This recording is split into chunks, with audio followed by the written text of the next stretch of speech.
اوپر ویڈیو میں آپ تصویر دیکھ رہے ہیں، یہ پیرس اولمپکس میں سلور میڈل جیتنے والے یوسف اپنے منفرد شوٹنگ سٹائل کی وجہ سے سوشل میڈیا کی زینت بنے ہوئے ہیں۔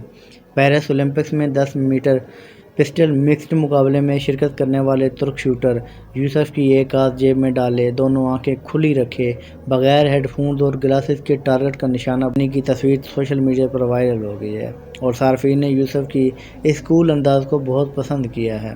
شوٹنگ مقابلوں میں عام طور پر شوٹرز ہیڈ فونز اور مخصوص لینس گلاسز کا استعمال کرتے ہیں اور ایک آنکھ بند کر کے اپنا نشانہ لگاتے ہیں، مگر یوسف نے ان سب کے بغیر ہی نشانہ لگایا۔ یوسف اور ان کی shooting partner Ilayda Tarhan 10 metre pistol mixed مقابلے میں سلور میڈل اپنے نام کرنے میں کامیاب ہوئے۔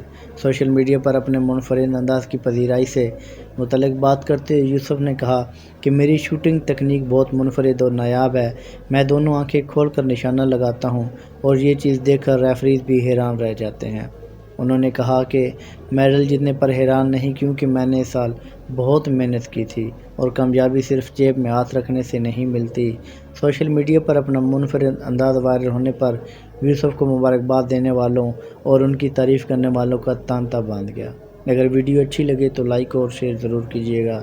جزاکم اللہ خیر۔ سلام پہنچے۔